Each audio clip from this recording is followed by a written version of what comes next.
ওয়াসাল্লাম বলেছেন, লা ইয়াকুনান্না ফি হাযিহিল উম্মাহ, আমার এই উম্মতে অচিরেই কিছু পাপ হবে যা মানুষ স্বাভাবিক মনে করবে। তারা পাপগুলিকে হালাল মনে করবে। ইস্তাহিল্লুনাল হারা, জিনাকে হালাল মনে করবে। ওয়াল হারিরা, রেশমি কাপড়, মখমল চাদর, সিল্ক জামা, এইগুলিকে হালাল মনে করবে।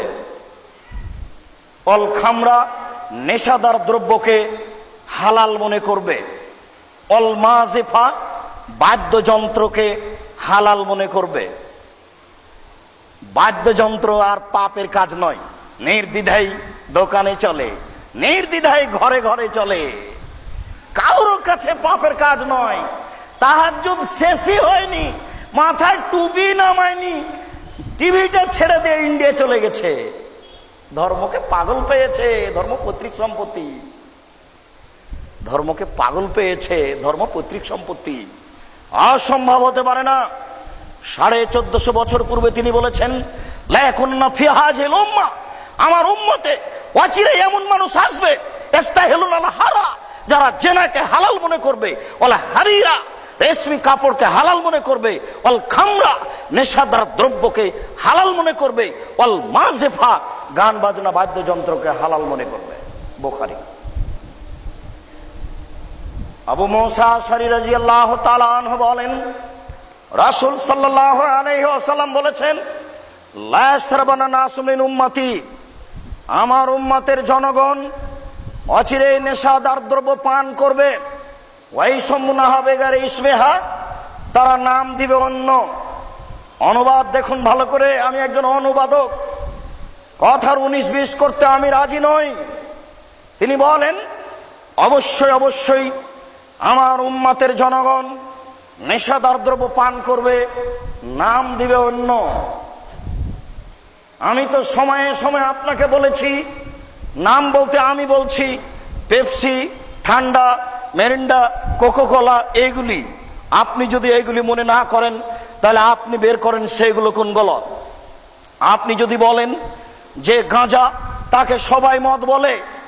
আপনি যদি বলেন হিরোইন, তাকে সবাই মদ বলে। আপনি যদি বলেন ফেন্সিডিল, তাহলে সবাই তাকে মদ বলে। আল্লাহর নবী এইটা বলেননি। তাহলে আবার অনুবাদ শুনুন, তিনি বলেন, অবশ্যই আমার উম্মতের জনগণ নেশাদার দ্রব্য পান করবে, নাম দিবে অন্য। সেটা চলন্ত মদ নয়, অবশ্যই সেটা মদ, কিন্তু মানুষ বলবে যে মদ নয়। সেইটা কোনটা? মাছ দিয়ে ভাত খেলে কাঁটা ফেলে খেতে হয়, এইটা বুদ্ধি হয়। আর এখানে বুদ্ধি হয় না, বিচার হবে না। মানুষের তো বিচার হবে, হবে, পশু প্রাণীরও বিচার হবে। কাঁটা সহ কে খায়? কার বুদ্ধি নেই? এখানে 1 শতক যদি জমি কিনে দলিল না দেখে কে জমি কিনবে? এত বড় পাগল কে আছে? 22, 62, 72 জমি জরিপ আছে কিনা না দেখে কিনবে? কেউ কিনবে না। সম্মানিত মসজিদের মুসল্লি, অতএব রাসূল সাল্লাল্লাহু আলাইহি সাল্লাম মদ খাবে, নাম দিবে অন্য, এই কথা আপনাকে খুঁজে তদন্ত করে বের করতেই হবে। তিনি এই পর্যন্ত বলে থামেননি। তিনি বলছেন, ওয়ায়াকসুফু বিহিমুল্লাহুল আরজা, তাদের উপরে ভূমিকম্প হবে।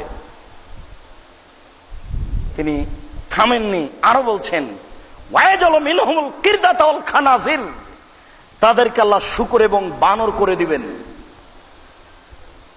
সন্ধ্যায় থাকবে মানুষ, সকালে হবে বানর। সন্ধ্যায় থাকবে মানুষ, সকালে হবে শূকর। তিনি এই বলেও থামেননি, আরো বলছেন,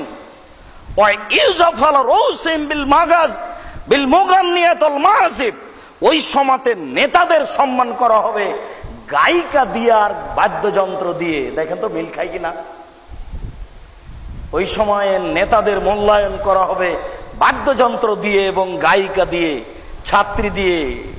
হেডমাস্টার বসে দেখেন তার ছাত্রীর নাচ। হেডমাস্টার, উনি নাকি হেডমাস্টার, উনি নাকি শিক্ষিত মানুষ, তার ছাত্রী কেমন নাচে তিনি দেখেন, এটা তার গৌরবের বিষয়। এরকম মানুষকে যদি অশিক্ষিত প্রমাণ করতে না পারি, জাতির সামনে বক্তব্য দেব না।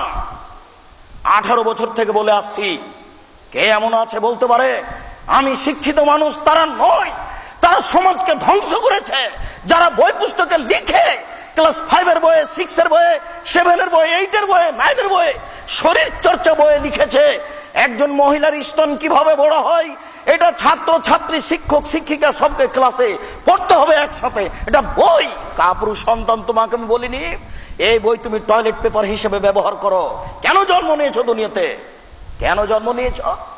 তুমি জন্ম নিয়ে জাতির কলঙ্ক হয়েছো। জাতির কি উপকার করতে পারো তুমি?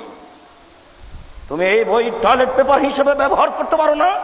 এই নীতির মুখে লাথি মেরে তুমি সমাজ পরিবর্তনের চেষ্টা করতে পারো না। কারো কি তুমি? রাসূল সাল্লাল্লাহু আলাইহি ওয়াসাল্লাম বলেছেন নেতাদেরকে সম্মান করা হবে গায়িকা দিয়ে, নেতাদের সম্মান করা হবে বাদ্যযন্ত্র দিয়ে। তিনি বলেছেন যখন মানুষ নেশাদার দ্রব্য পান করবে তখন সন্ধ্যায় থাকবে মানুষ, সকালে হবে শূকর বানর।